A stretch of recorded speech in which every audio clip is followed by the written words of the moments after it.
नमस्कार. कीर्तीज किचनमध्ये सर्वांचे खूप खूप मनापासून स्वागत आहे. आजच्या रेसिपीसाठी मी अशा प्रकारच्या मिरच्या घेतल्या आहेत. या जास्त तिखट नसतात. चला तर मग लगेच रेसिपीला सुरुवात करू. त्यासाठी पाऊण कप हरभरा डाळीचे पीठ, अर्धा चमचा ओवा, अर्धा चमचा मीठ. आता यामध्ये थोडं पाणी घालून पीठ भिजवून घेऊ. पिठामध्ये एकदम जास्त पाणी जर घातलं तर त्यामध्ये गाठी तयार होतात आणि मग पीठ भिजवायला खूप जास्त वेळ लागतो. त्यामुळे असं थोडं पाणी घालतच मिक्स करायचं. या पिठामध्ये मी सोडा न घालता कडकडीत असं 3 ते 4 चमचे तेल घालते. हे तेल घातल्यानंतर 4 ते 5 मिनिट व्यवस्थित फेटून घ्यायचं, म्हणजे आपलं पीठ एकदम हलकं होतं. पीठ भिजत आहे तोपर्यंत बटाटे गार होण्यासाठी कट करून ठेवते. बटाटे गार होत आहेत तोपर्यंत आपण मिरच्याही कट करून घेऊ.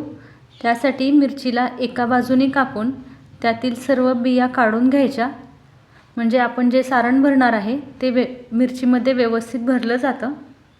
या पद्धतीने मी सर्व बिया काढून घेतल्या आहेत.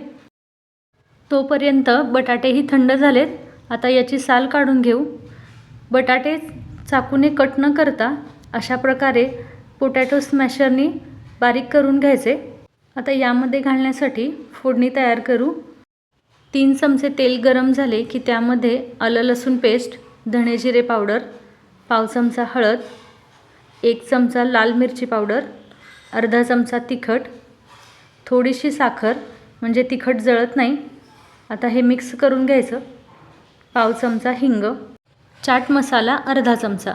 आता ही फोडणी बटाट्यांमध्ये घालू आणि व्यवस्थित मिक्स करून घेऊ. मिरचीमध्ये भरण्यासाठी आता हे सारण तयार झालं आहे. आता सर्व मिरचींमध्ये आपण हे बटाट्याचं सारण भरून घेऊ. मी इथं दाखवल्याप्रमाणे व्यवस्थित सर्व बाजूंनी भरून घ्यायचं. अशाच पद्धतीने सर्व मिरच्यांमध्ये मी बटाट्याचं सारण भरून घेतलं आहे. आपण मगाशी भिजवलेलं पीठ मी आता एका ग्लासामध्ये काढून घेते. मिरचीला सर्व बाजूंनी पीठ व्यवस्थित लागतं म्हणून मी असं ग्लासामध्ये काढून घेतलं होतं. या पद्धतीने एक मिरची पिठामध्ये बुडवून घेते. गोल फिरवून सर्व बाजूंनी पीठ लावून घ्यायचं आणि यानंतर गरम तेलामध्ये एक मिरची आपण तळून घेऊ. दुसरी ही मिरची मी टाकते. मिरच्या तेलात सोडल्या की लगेच त्याच्यावरती झाऱ्याने थोडं तेल टाकायचं. ही मिरची भजे तळून घेत असताना गॅसची फ्लेम ही मध्यमच ठेवायची. खूप मोठी किंवा खूप बारीक करायची नाही. 2 ते 3 मिनिटांमध्ये साधारण मिरची तळून होते. 2 ते 3 मिनिटांनंतर हे मिरची भजे तळून तयार झाले आहेत. अशा पद्धतीचे मिरची भजे राजस्थानला बनवले जातात.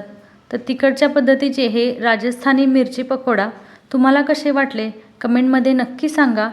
व्हिडिओ आवडला तर लाईक करा. चॅनलला सबस्क्राईब करायला विसरू नका.